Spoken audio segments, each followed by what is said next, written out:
Hello friends, আসসালামু আলাইকুম। আমার চ্যানেলের নতুন আর একটা ভিডিওতে আপনাদের সবাইকে স্বাগতম। আজকের ভিডিওতে আমি আপনাদের সাথে আলু দিয়ে গরুর বট বা ভুড়ি রান্না করে দেখাবো। আপনারা তো অনেকভাবে অনেক রেসিপিতে গরুর বট বা ভুড়ি রান্না খেয়ে দেখেছেন। আমার রেসিপিটা ফলো করে আপনারা বাসায় একবার হলেও খেয়ে দেখেন, দেখবেন অনেক ভালো লাগবে। তো চলুন কথা না বাড়িয়ে মূল ভিডিওটি শুরু করে নিই। সবার প্রথমে কড়াই পরিমাণ মতো তেল গরম করে নিয়ে এখন আমি এর ভিতরে কিছু বাটা মসলা অ্যাড করে দিয়েছি। আমি এখানে পেঁয়াজ, রসুন, শুকনো মরিচ, জিরা, ধনিয়া, তারপর হচ্ছে আদা, এলাচ এগুলা দিয়ে বেটে নিয়েছিলাম। তো বাটা মসলাগুলো এড করে নেওয়ার পরে এখন আমি এখানে কিছু শুকনা গুঁড়া মসলা এড করব। এখানে আমি দিয়ে দিচ্ছি ২ টেবিল চামচ লবণ, দিয়ে দিচ্ছি ২ টেবিল চামচ হলুদ গুঁড়া, ২ টেবিল চামচ লাল মরিচের গুঁড়া আর দিয়ে দিচ্ছি ২ টেবিল চামচ ধনিয়া গুঁড়া। তো সবগুলা গুঁড়া মসলা এড করার পরে এখন আমি নেড়ে ছেড়ে মসলাটাকে ২ থেকে ৩ মিনিটের মতো একটু ভেজে নিব। ২ থেকে ৩ মিনিটের মতো আমি মসলাগুলোকে এভাবে নেড়ে-চেড়ে খুব ভালোভাবে কষিয়ে নিয়েছি। যখন এরকম একটু তেল ছেড়ে আসবে তখন আমি এর ভিতরে দিয়ে দিচ্ছি আলু। আমি এখানে আলুগুলো মাঝারি সাইজের ছোট, ছোট করে যেরকম ডিম ভুনা করি সেরকম করে কেটে নিয়েছি। তবে যারা আলু খেতে পছন্দ করেন না ভুড়িতে তারা কিন্তু আলুটা স্কিপ করতে পারেন। তো আলুগুলো দিয়ে দেওয়ার পরে এই মসলার ভিতরে আমি আলুটা দিয়ে খুব ভালোভাবে ৪ থেকে ৫ মিনিটের মতো এভাবে একটু কষিয়ে নিব।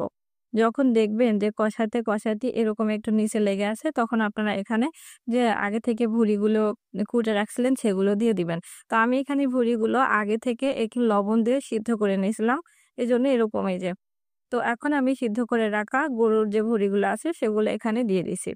তো ভুঁড়িটা দিয়ে দেওয়ার পরে এখন আমি নেড়ে চেড়ে আবারও এই আলুর সাথে যে মসলাটা আছে সেই মসলার সাথেই ৪ থেকে ৫ মিনিটের মতো খুব ভালোভাবেই এভাবে নেড়ে চেড়ে নিছি। তারপর আমি এখানে সামান্য একটু পানি দিয়ে দিয়েছি।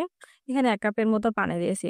তবে যারা একটু ভুঁড়িতে ঝোল রাখতে চান তারা আপনারা এখানে বেশি পানি দিতে পারেন। তো যেহেতু আমি একটু মাখা, মাখা ঝোল করব এজন্য আমি এখানে ১ কাপের মতো পানি দিয়েছি।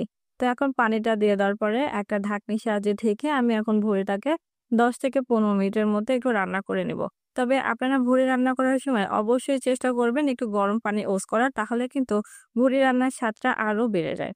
তো দেখুন ১০ থেকে ১৫ মিনিট রান্না করে নেওয়ার পরে এখন আমি ঢাকনাটা উঠিয়ে আবার নেড়ে চেড়ে দিচ্ছি। আর দেখলাম যে লবণটা ঠিক আছে কিনা। তো আমার লবণটা ঠিক আছে। আর দেখুন এর ভিতরেই কিন্তু আমার যে ভুঁড়ির আলুটা দিছিলাম সেটাও কিন্তু পুরোপুরিভাবে সিদ্ধ হয়ে গেছে।